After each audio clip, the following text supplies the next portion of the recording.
And may mga ilang po nag-cancel ng kanilang service sapagkat dahilan sa hindi magandang kalagayan. But salamat po, patuloy tayong ginagawa yan. Ephesians chapter number 4, and we will continue our lesson for this morning.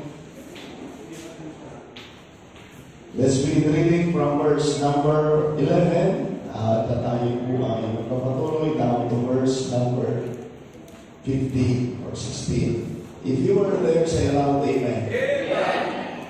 At kung kayo po ay may mga Bibles, i-share niyo po sa mga walang Bible at lahat na magbasa. By the way, dito sa simbahan, kung mayroon mga gumagamit ng cellphone na ginagamit yung Bible, ay hindi natin ini-encourage yan, but rather use your Bible. Amen?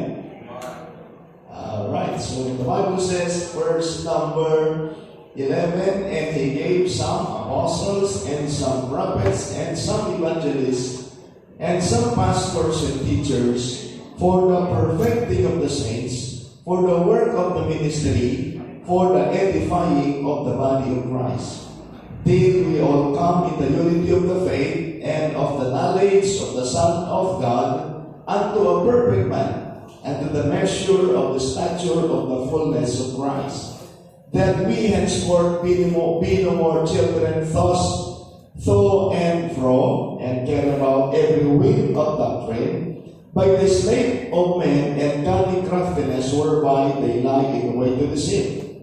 But speaking the truth in love may grow up in him in all things, which is the head, even Christ, from whom the whole body fitly joined together and compacted by the twist every joint supplied according to the effectual working in the measure of every part, make it increase of the body and the edifying of itself in love. Tayo sa daling manalangin, muli nakilala namin Diyos, maraming salamat po sa panibagong araw, umaga na binigay niyo po sa amin. Salamat po sa buong magdamag na lumipas.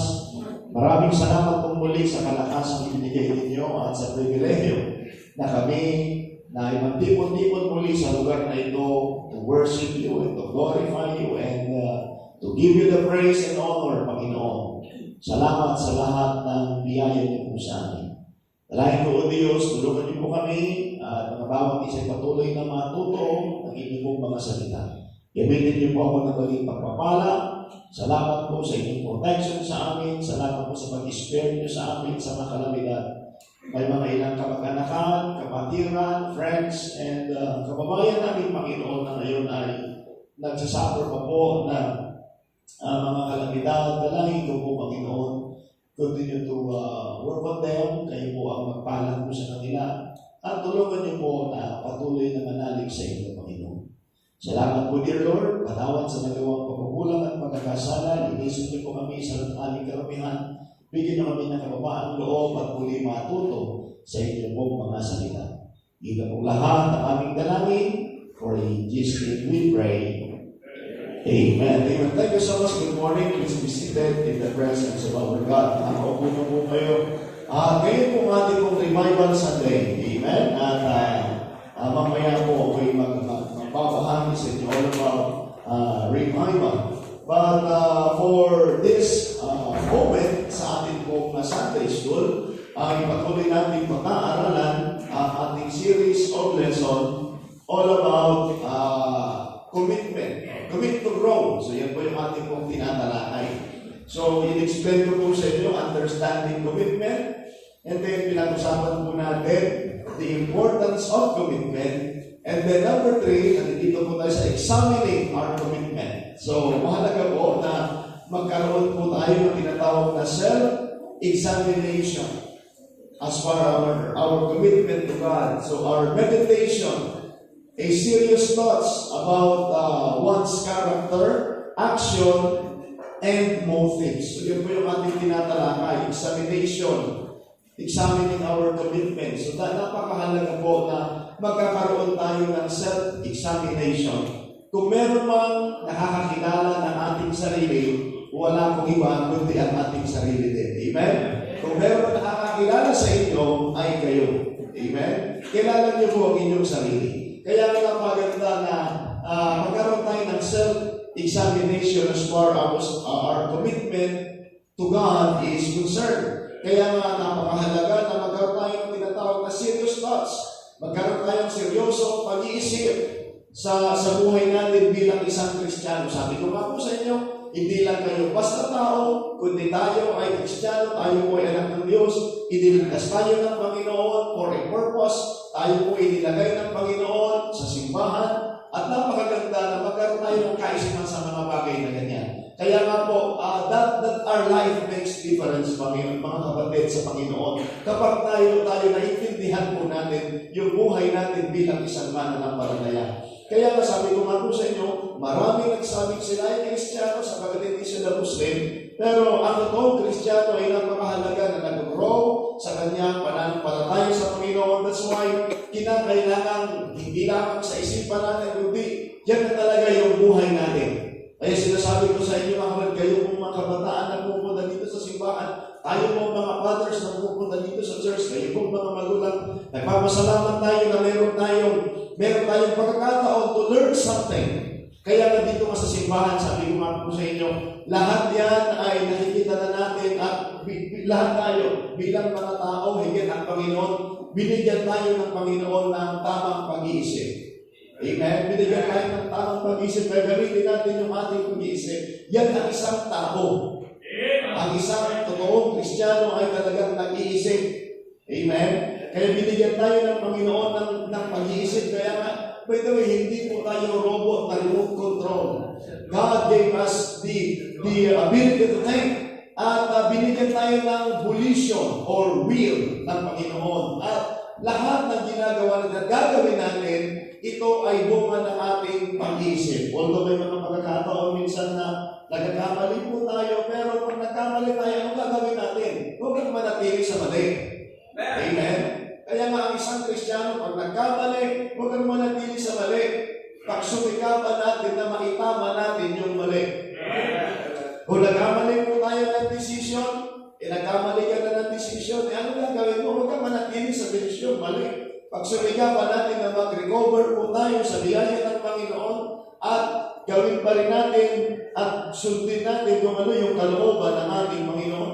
Kaya nga napakahalaga, sabi ko pa sa inyo, yung sinabi ko nung last time, magkaroon tayo ng tinatawag na self-examination. Sa Tagalog ay pagmumuni-muni. Mas malalim yan tayo. But self-examination, marami tayong kukumustahin sa buhay natin bilang isang Kristiyano. Sabi ko nga sa inyo, nakakalungkot na nangyayari. Sabi ko nga, kung kumustahin mo yung mga Kristiyano, kumusta ka, sis, kumusta ka, Brad? Sasabihin, sasagutin ka, okay lang ako, pastor. So, it might be, you are okay physically, salamat naman.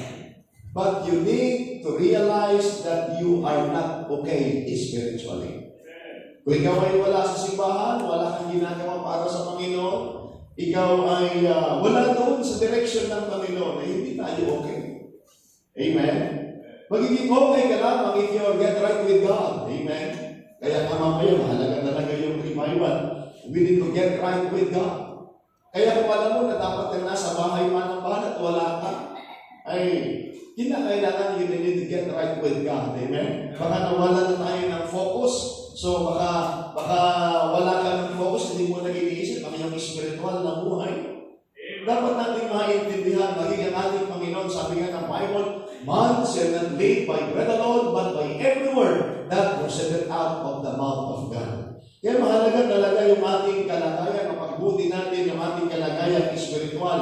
Alam niyo, sabi ko nga sa inyo, nakakalungkot po sa mga maraming tao ngayon na ang kanilang focus ay nasa material na bagay na lamang at sasabihin na okay sila if it's because they have spiritual thing or material things.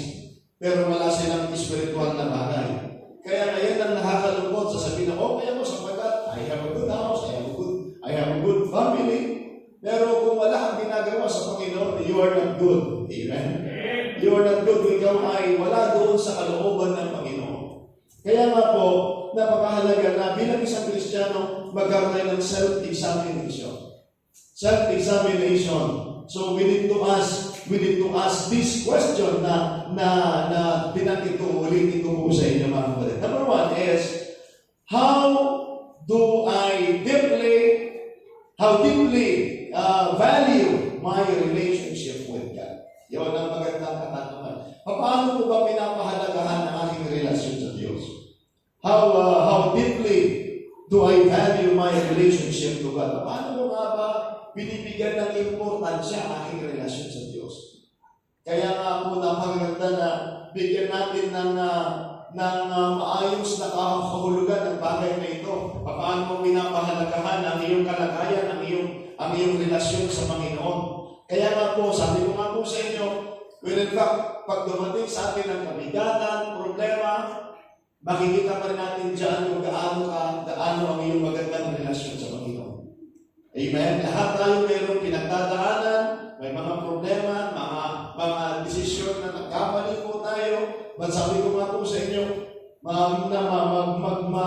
bumoindol pa rin yan at makikita pa rin yan ang iyong magandang relasyon sa Panginoon. Kung maayos ang iyong relasyon sa Panginoon, ay naniniwala po ako na everything will be fine at kahit na nahihirapan tayo, magpapatuloy tayo sa biyaya at tulong ng Panginoon. Amen? Kaya nga napakahalaga yan. Kaya nga paano nyo pinapahalagahan ang inyong relasyon sa Panginoon? Yan ang pinakamaganda dyan eh. Kaya nga sabi ko nga po sa inyo, kung maganda ang ating relasyon sa Panginoon, magiging maganda ang ating relasyon sa asawa, sa mga may asawa. Amen? Kung maganda ang relasyon mo sa Panginoon, magiging maganda ang relasyon mo sa magulang mo. Kung ikaw ay member ng family. So, kaya nga mga kapatid, napakahalaga ang aayusin po natin ay ang ating magandang relasyon sa Diyos. Alam niyo kung bakit mayroong mga pamilya na magugulo? Unang-una, may problema sila sa relasyon nila sa Panginoon. Amen? Kaya nga, babalik at babalik po tayo doon sa pagkakilala natin sa Panginoon. Maaari pa sa inyo sabihin nyo na, Pastor, hindi naman kami nag-aaway ng asawa ko. Thank God for that. Pero, bagamat sabi mo, maayos ang inyong pamilya, pero ang inyong pamilya ay wala namang relasyon sa Panginoon, may problema pa rin ang inyong family. Kaya na napakahalaga talaga na i-prioritize natin ang ating magandang relasyon sa Panginoon. What if, Pastor, okay naman kami dito, masaya naman ang ating pamilya, pero dumating ang pagkakataon, natapos yung panahon nyo sa mundo ito, ang sabi po ng Biblia, dadating kagaya natin yung mayaman, sabi ng Biblia, and in hell, he lift up his eyes, being in torments. Yan ang masaklap po dyan mga kapatid na sabi natin wala tayong naging problema dito, good naman yung ating family. Pero pag hindi ka nagkaroon ng relasyon sa Panginoon, hindi mo kinilala ang Panginoong Jesucristo bilang tagapagligtas, yan ang pinakamatinding problema pa rin ng tao. Sa pagkasabi nga mismo ng Panginoon, this is from the very mouth of the Lord Jesus Christ. What shall it profit a man if he shall gain the whole world and lose his own soul? Amen? Ano ang mapakinabangan ng tao na ang kanyaman ang lahat ng yaman ng mundo? Sabihin niya tayo sa magandang pamilya, maayos sa pamilya, they have everything, pero pahamak naman ang kanyang kadalawa sa impyerno. Yan ang masaklat na pangyayari sa buhay natin.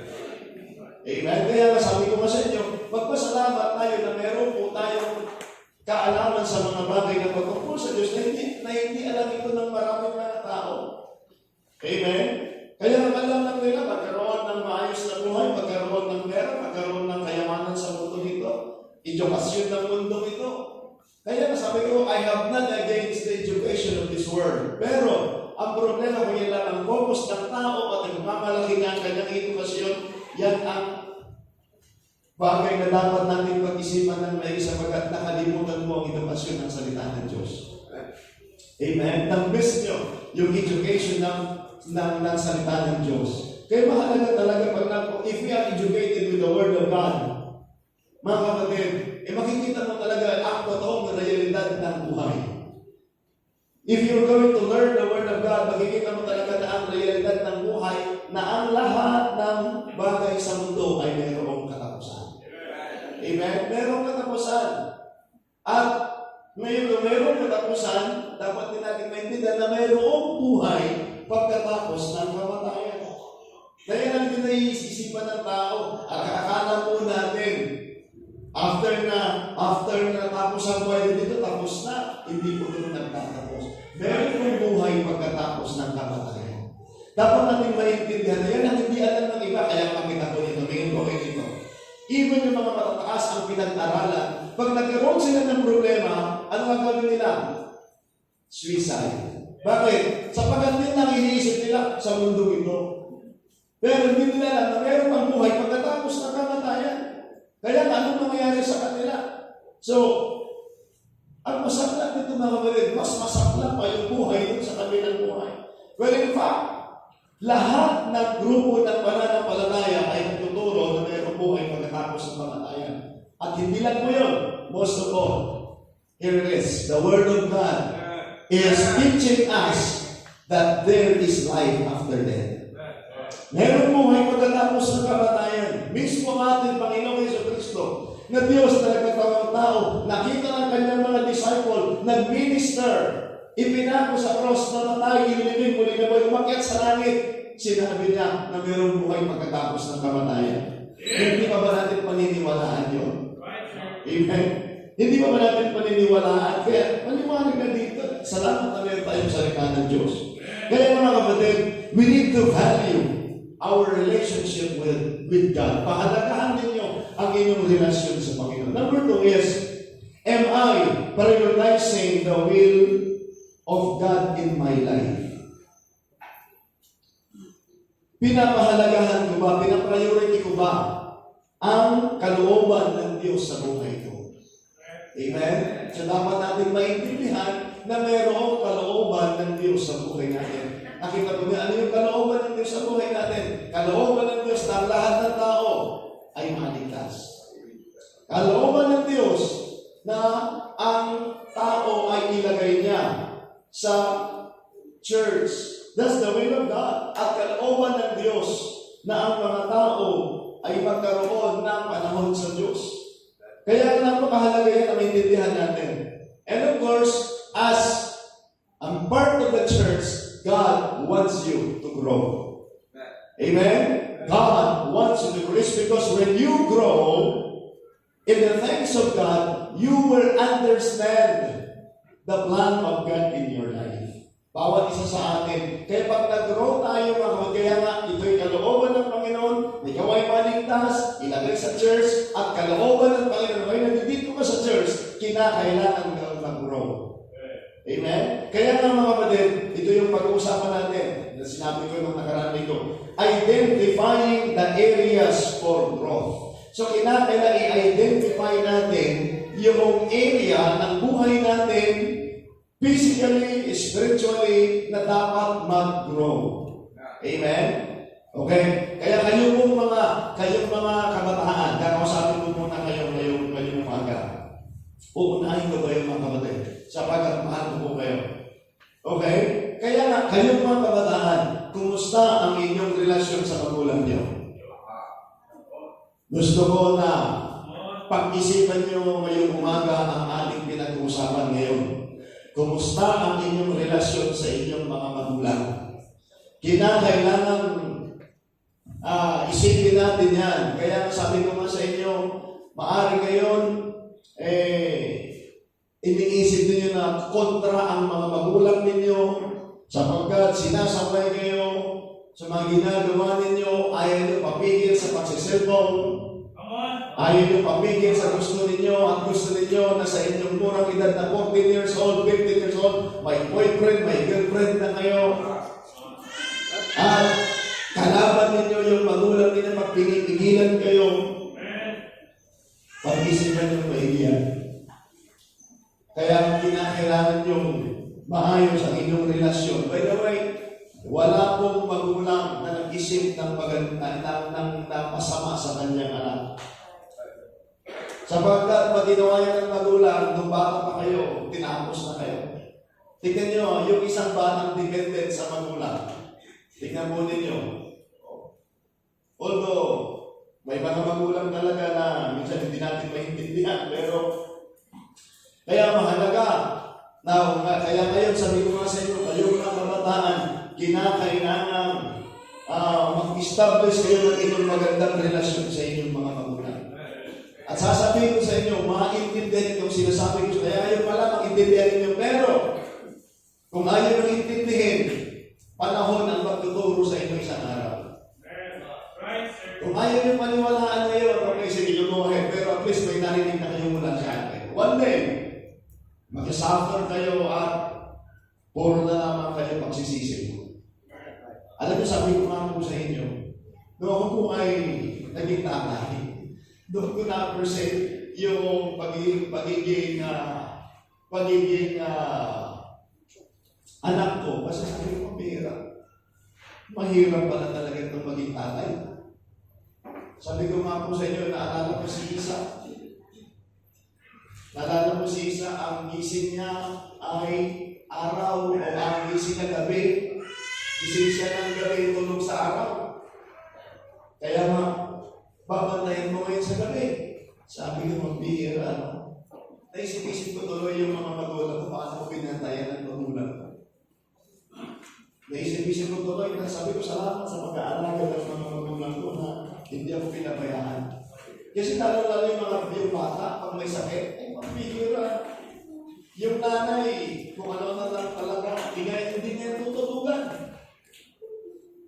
Talaga naman nakaiba talaga ang mga nanay. And yet, pagdating yung mga anak namin, wala man lang respeto, wala man lang galang.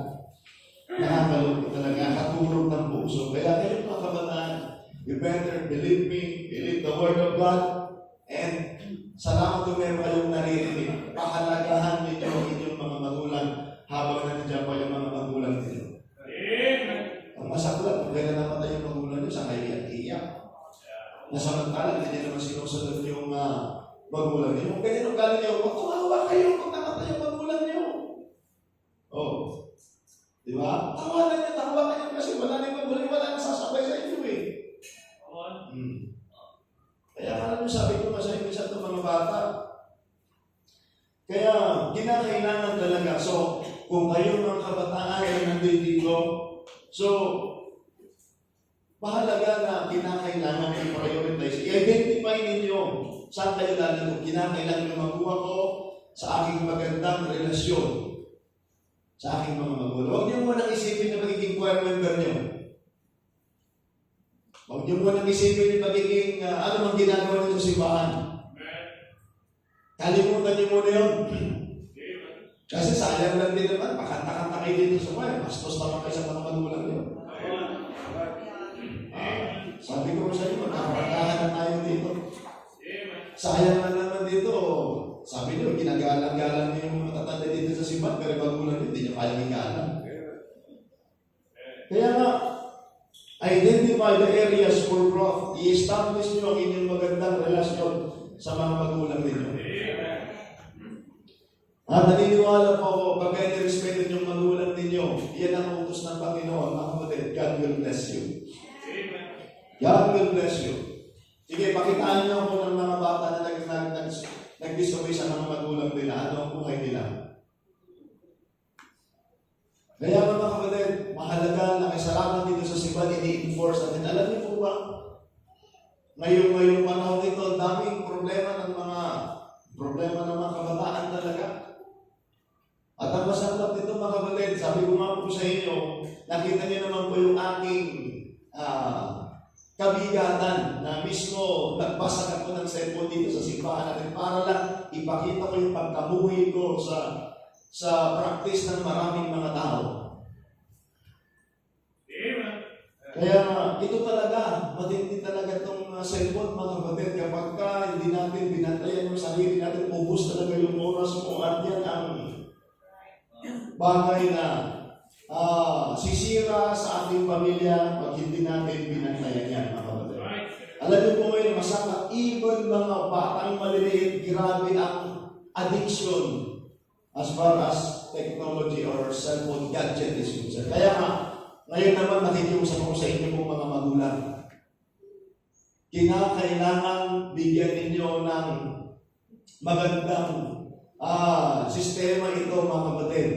Huwag na huwag ninyong gagamitin sa inyong mga anak na pang-entertain ninyo at kapag ka naglilikot ay ibibigay niyo yung cellphone para tumigil. Paluin niyo yan. My goodness. Kaya sabi ko nga sa inyo, Hindi nyo alam kung ano ang karga nito. By the way, alam nyo mga kapatid? Ito, pasabog na ito mga kapatid. Ito yung tinatawag time bomb na ito mga kapatid. Bawat isa sa hindi lang kabataan, hindi lang mga bata, pati nanay. Mga kapatid, alam nyo kamakailan lamang? Sunod-sunod na ito mga kapatid eh. Mayroon akong pinagpapagawan dyan. Hindi ko sinasabi ito, baka ako nag-chismis. Ito yung literal at totoong nangyayari mga kapatid. Maging dito sa simbahan natin at maging sa labas ng simbahan natin lahat. Sabi ko nga po, pumunta ako sa mall kung nakaraan. Mamaya na yung isang pasabog ko. Sa tatay ko, ito bata ko na bata.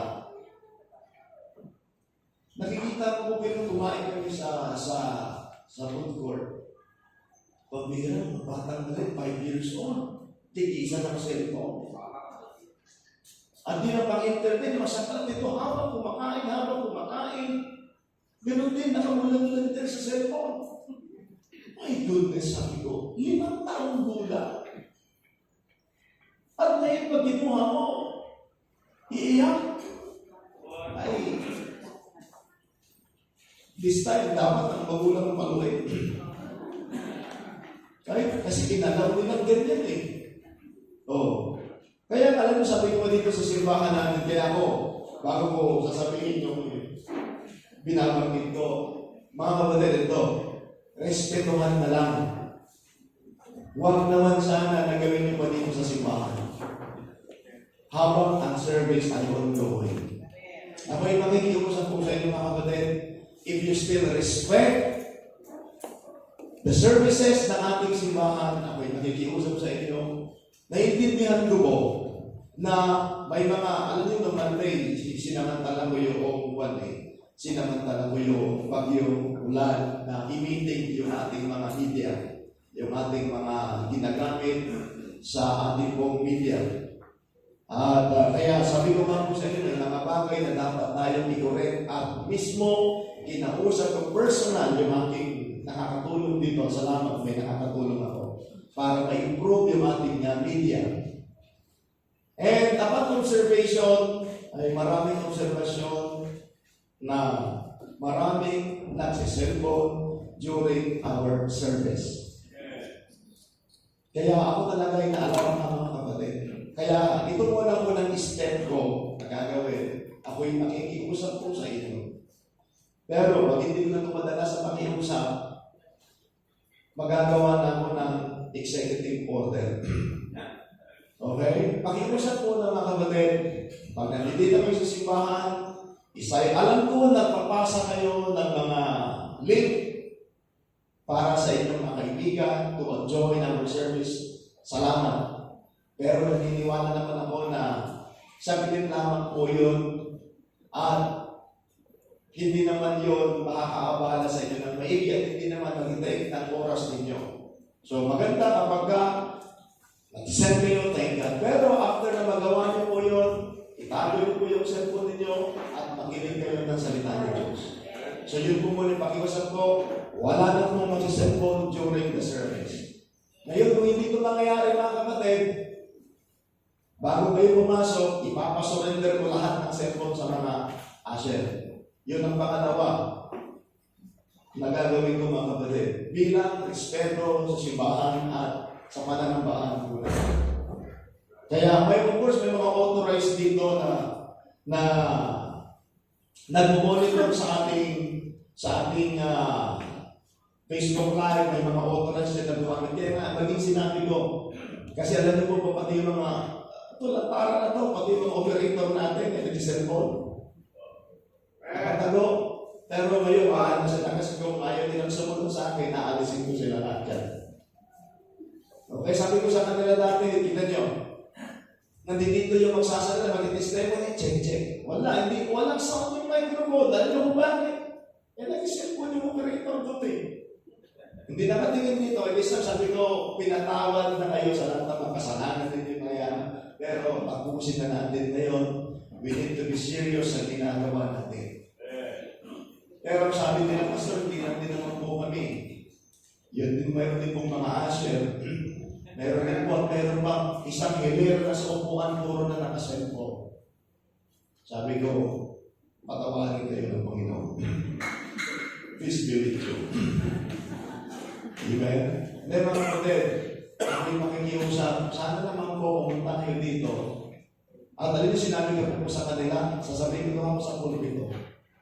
Ngayon, kapag nangyaring ipasurrender yung cellphone, ayaw nila mag-surrender, huwag na lang mamasok sa simbahan.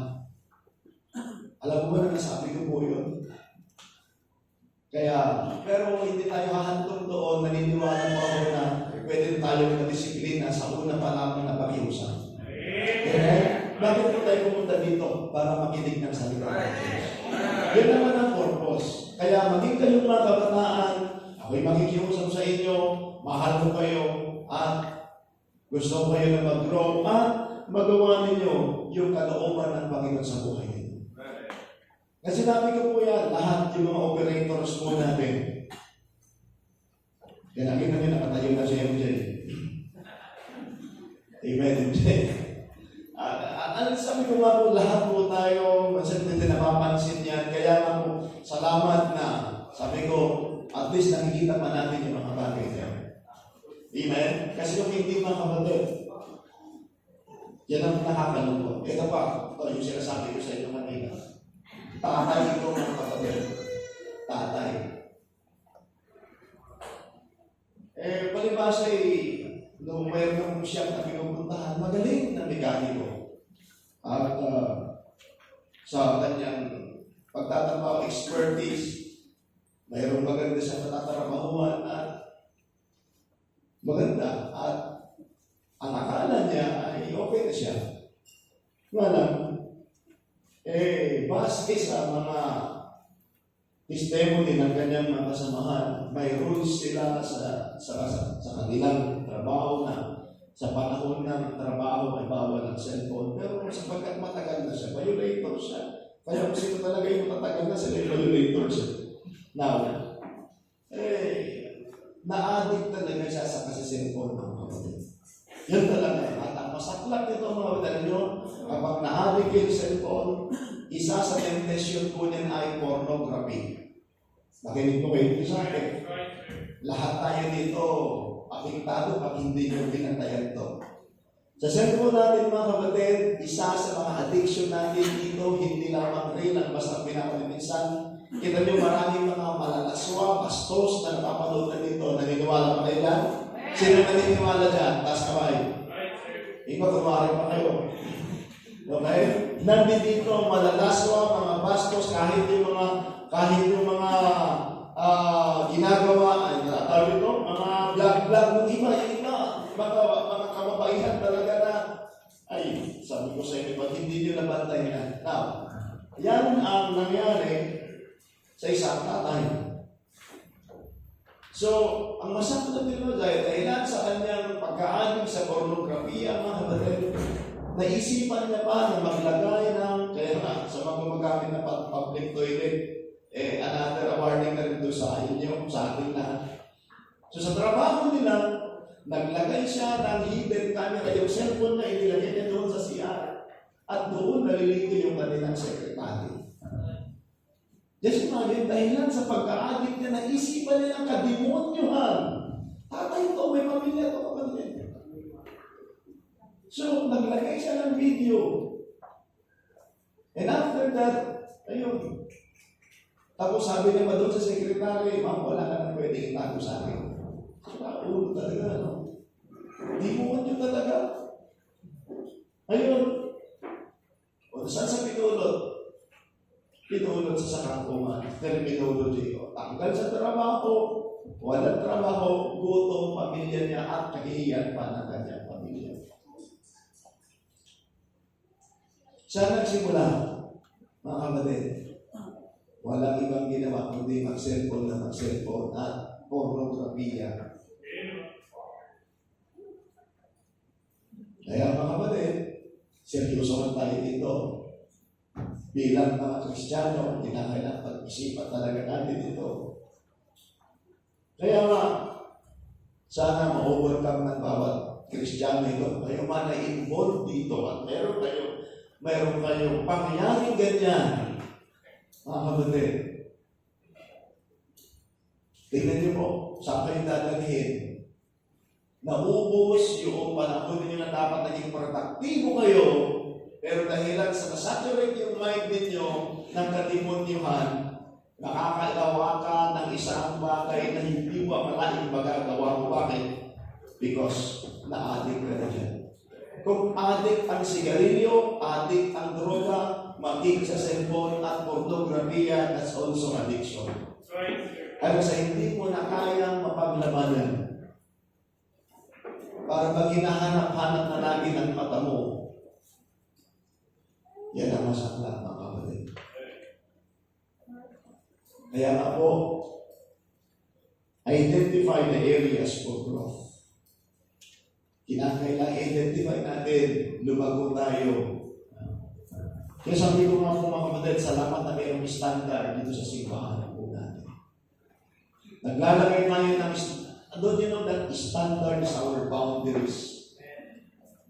Ito sinasabi ko nga po sa inyo, kung ito yung bangin, yung lagi kong sinasabi, huwag kang tumayo sa gilid ng bangin. Bakit? Sa gilid ng bangin, mahuhulog ka talaga. Kung malayo ka, hindi ka talaga mahuhulog. Simple, ganun lang kasimple. Huwag ka nang tumulay pa dyan na, magaling ako, magaling ako. Hanggang kailan ka magaling? Hanggang kailan ka magaling? Isang araw, wala ka na. Tignan na kung magaling ka tumulay sa alambre. Kaya nga, bakit ilalagay mo sarili mo sa alanganin? Lumayo ka dyan. Kinakailang iwanan mo yan. Kaya nga, i-check niyo mo yan sa mga anak niyo, sa mga cellphone ng anak niyo. Kasi minsan, magpapap na lang dyan basta pag pinatulan natin yan, mga kapatid, ubus na ang panahon natin yan, hindi ka naging produktibo at sasabihin ko sa inyo, one day, pagsisisihan mo, huli na lahat. Kaya masakla ko na ito, tinawagan pa niya ako, hindi ko alam Sabi niya, Pastor, pwede ba kitang gawin character reference? Kaya ako naman, sabi ko sa mga kaibigan ko, sabi ko, sige. Pero nung pumunta ako ng Pastor, wala na si ganito. Kaya tinanggal ko yung contact number ko doon sa message ko sa kanya.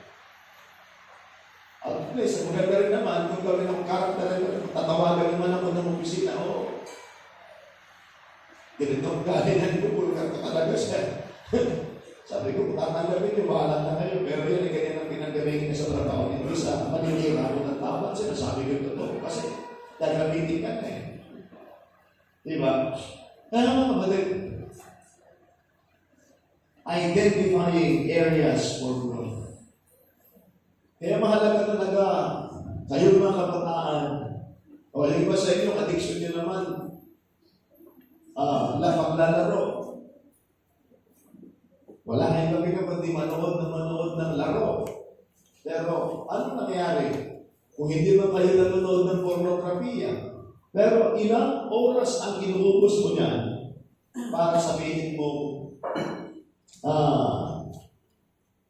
nakafocus ka lagi dyan.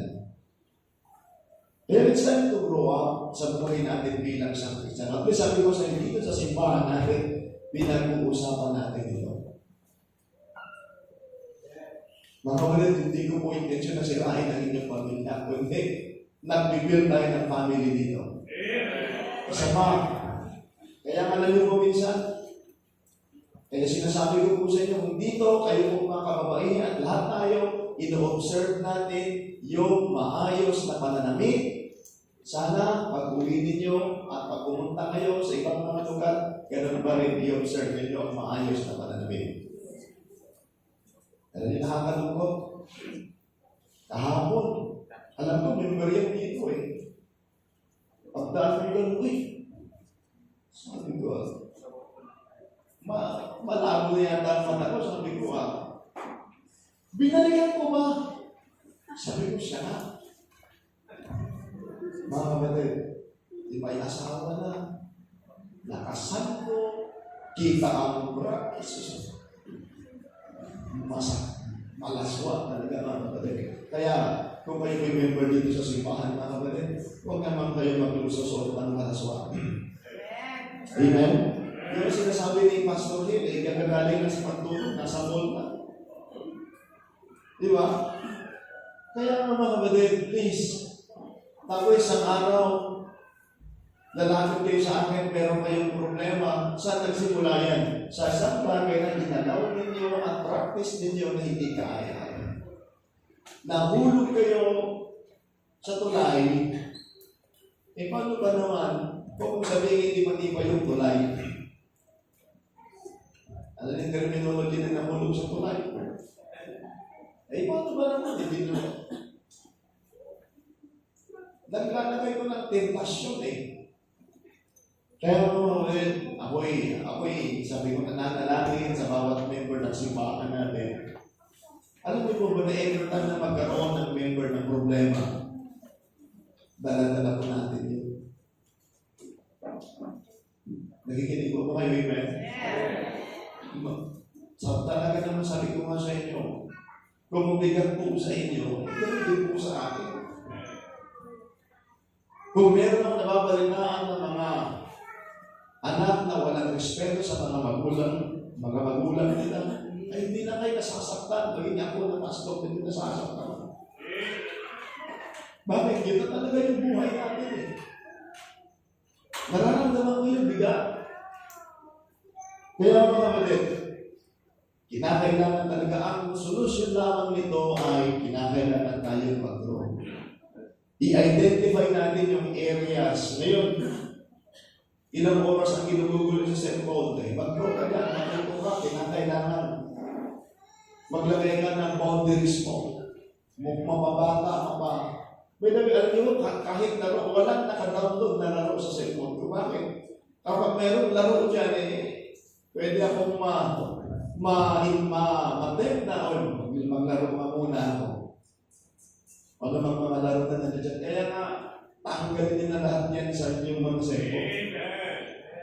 Ilagay nyo lang din yung magiging kapakinawa sa inyo. Bantayan sila yung pinafollow ninyo. At maging sila yung mga nilalike ninyo. Ako, sabi ko nga po, minsan, hindi rin napapansin dyan, panay ang like natin at pinapollow ninyo. Ang pinapollow ninyo, wala namang makakitutulog sa inyo spiritually. Amen? Kaya mga kapatid, kaya kung meron pa kayong mga laro-laro na natin dyan, tanggalin mo na yan para kung ano pang mga download nyo dyan. Identifying the areas for growth. So, tingnan po ninyo, ilang oras ang inuubos ng mga dati. Sabi ko sa inyo, television tayo na okay. Pero ngayon, hindi sa television, bakit nandito na lang sa cellphone? Kaya uli-uli mamungusap ako kayo po mga magulang, kinakailangan magkaroon kayo ng disiplina, lalo lang sa inyong mga anak at huwag ninyong gawing pagpatulog o pag-entertain sa mga anak ninyong, lalo na yung mga maliliit pa.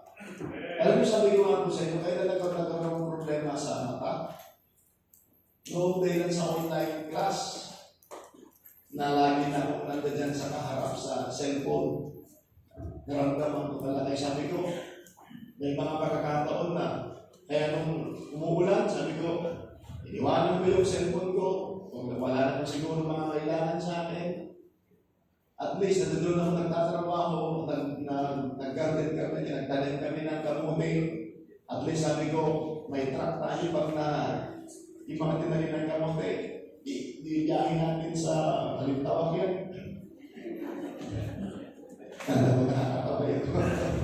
Kasi si Pastor magkatanim kami ng saging doon sa mga sabi, tama-tama, may truck tayo. Pagkakuha na yung mga truck, yung mga sabi nga na ginamit sa balintawag, ay balintawag, yun po yung bagsakan.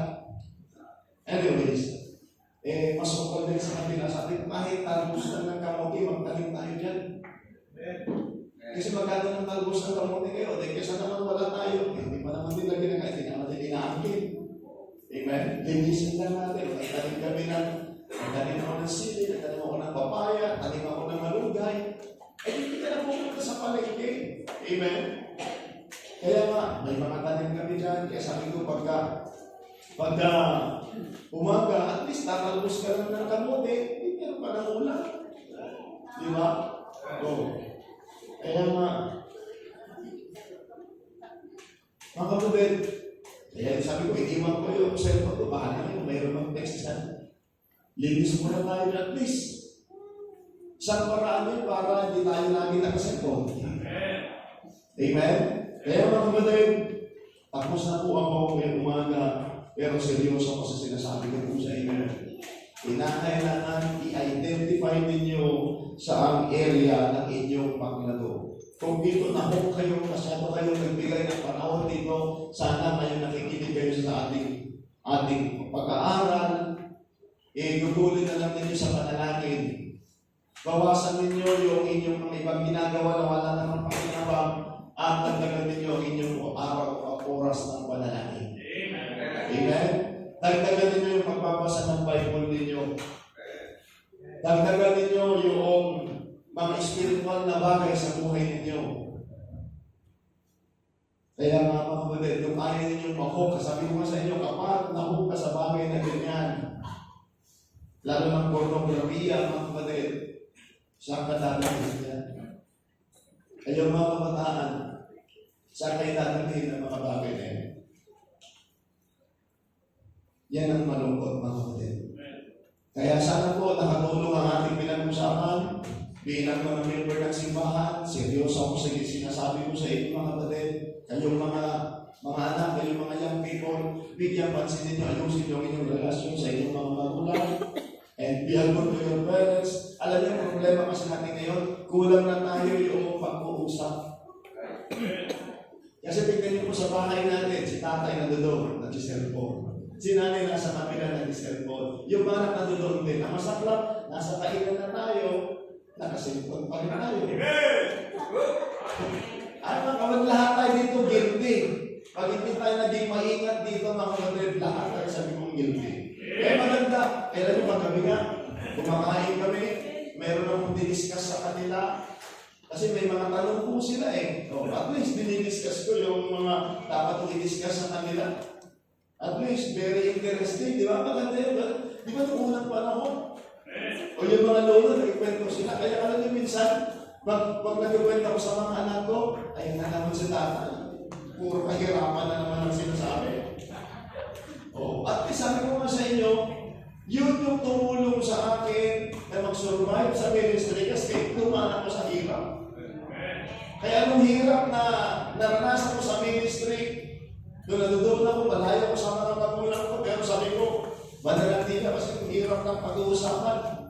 Marami na akong hirap na pagdaan. At least, sanay ako sa hirap. Kaya pag sanay ka sa hirap, lahat magaan. Amen? Lahat magaan. Kaya nga, maganda yung magandang training. Kaya pag na-train tayo mga kapatid sa kahirapan, na-train tayo sa sakripisyo, lahat magiging madali lahat yan. Katignan nyo, kapag kayo hindi na-train ng mga kabataan sa hirap, kunting hirap lang, ano dyan? Ang hirap! Kawawa kayo talaga. Umulan na naman eh. Ulan! Oh, kasi wala kayong naranasan na mabigat eh. Pero pag sanay ka sa kahirapan, sanay ka sa lahat ng mga challenges dyan, madali mo ma-overcome lahat yan sa tulong at biyaya ng Panginoon. Inoon nga, wala pa tayong matibay na pagkakilala sa Panginoon. How much more ngayon nakakilala tayo sa Panginoon? Amen?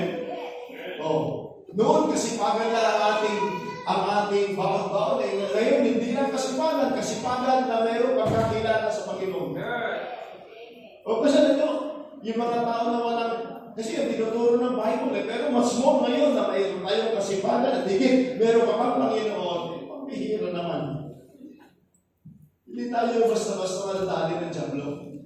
Kaya mga kapatid, napakahalaga i-identify ninyo saan area ng paglaro na dapat kayong mag-grow. Mahalaga po yan at kinakailangan bigyan pansin natin. Kung noon, napipili na kayo na pumunta sa simbahan, pero ngayon saan pag nag-grow ka, magkakaroon ng kasiyahan sa pagpunta sa church at kasiyahan sa paggawa sa mga bagay na para sa Panginoon. Magandang umaga po sa inyo pong lahat. Nakilala ni Diyos Panginoon sa